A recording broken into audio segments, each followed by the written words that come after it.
આજે આપણે અર્થશાસ્ત્ર ઇકોનોમીના 11 અને 12 પુસ્તક આધારિત સીસીની એક્ઝામ માટેના તમામ ટોપિકનું ફાસ્ટેગ રિવિઝન કરીશું.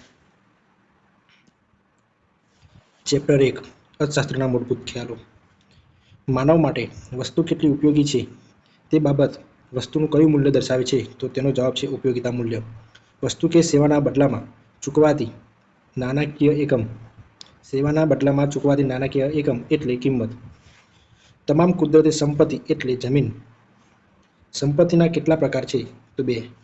મનુષ્યને ઉત્પાદનમાં મદદરૂપ થતો કુદરતી પરિબળ એટલે જમીન. આ વ્યાખ્યા પ્રો માર્શલ દ્વારા આપવામાં આવી હતી. એક વસ્તુના બદલામાં અન્ય વસ્તુના કેટલા એકમ મળશે તે પ્રમાણ તે વસ્તુનું મૂલ્ય દર્શાવે છે. અન્ય વ્યક્તિની દેખરેખ હેઠળ વળતરની અપેક્ષા સાથે થતું માનસિક અને શારીરિક કાર્ય એટલે શ્રમ. વ્યાપાર ચક્રના કુલ તબક્કા 4 છે. ઉત્પાદનના મુખ્યત્વે કેટલા સાધનો છે? 4. જમીન, મૂડી, શ્રમ અને નિયોજન. વસ્તુ કે સેવાના બદલામાં અન્ય વસ્તુ કે સેવા લેવાની થાય ત્યારે એક વસ્તુના બદલામાં અન્ય વસ્તુના કેટલા એકમ મળે છે તે મૂલ્યને વિનિમય મૂલ્ય કહે છે.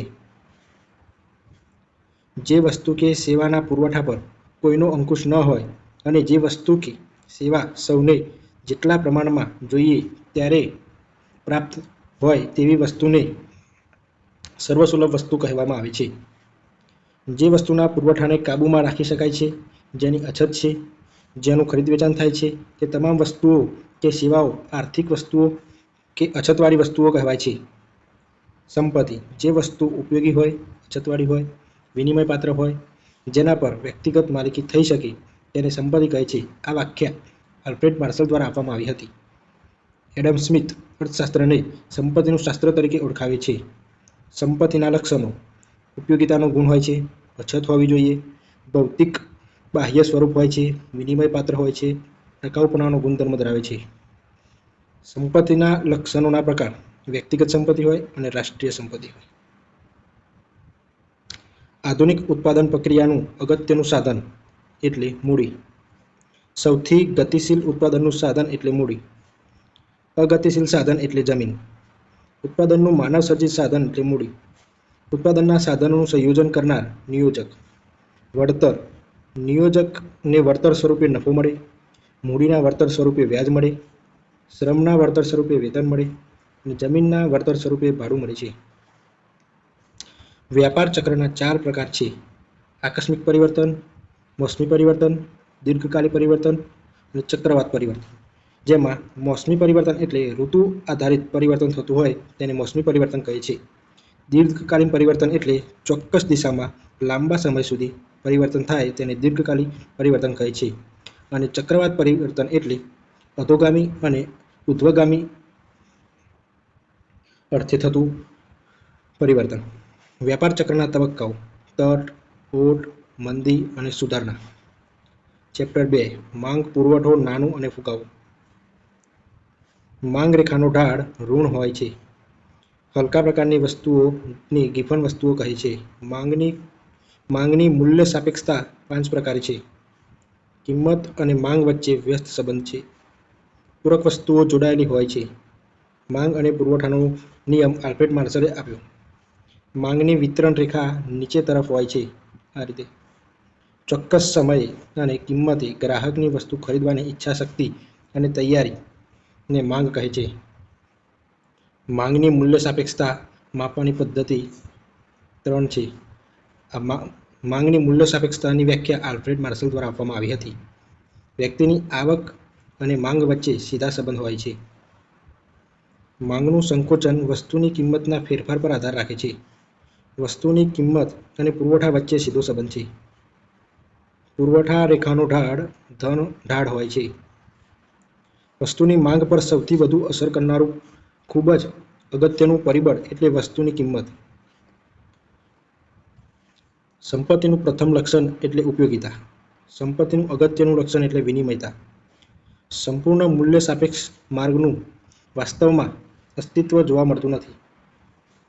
જ્યારે વસ્તુની કિંમતમાં અત્યંત નજીવો ફેરફાર થાય તેની માંગ પર અમર્યાદિત ફેરફાર લાવે તો તેવી માંગને સંપૂર્ણ મૂલ્ય સાપેક્ષ માંગ કહે છે. વસ્તુની કિંમતમાં ગમે તેટલો ફેરફાર થાય પણ વસ્તુની માંગમાં સ્થિરતા જોવા મળે તો તેને સંપૂર્ણ મૂલ્ય અનુક્ષેપણ માર્ગ કહે છે. માર્ગની મૂલ્ય સાપેક્ષતા માપવાની રીત: ગુણોત્તરની રીત, કુલ ખર્ચની રીત, ભૌતિક રીત. ઉત્પાદન ખર્ચ અને પુરવઠા વચ્ચે વ્યસ્ત સંબંધ હોય છે. જેમ પેઢીઓની સંખ્યા વધે તેમ વસ્તુના પુરવઠામાં પણ વધારો થાય છે. પુરવઠાના નિયમની ધારણાઓ: ઉત્પાદનના સાધનોની કિંમત સ્થિર, ઉત્પાદનની પદ્ધતિ ટેકનોલોજી સ્થિર, અન્ય વસ્તુના ભાવ સ્થિર, ભવિષ્યની કિંમત અટકળો સ્થિર. પુરવઠાને અસર કરતું પરિબળ: વસ્તુની કિંમત. વસ્તુઓ અને સેવાઓના બદલામાં જે સર્વસ્વીકૃત છે તેને નાણું કહે છે. આ વ્યાખ્યા રોબર્ટસન દ્વારા આપવામાં આવી હતી. સતત અને સર્વગ્રાહી ભાવ વધારાની સ્થિતિને નાણાંનું મૂલ્ય ઘટે છે. સરકારે કાયદા દ્વારા વધતા ભાવોને અટકાવવા હોય તો તેવા ભાવ વધારાને દાબેલ ફુગાવો કહે છે.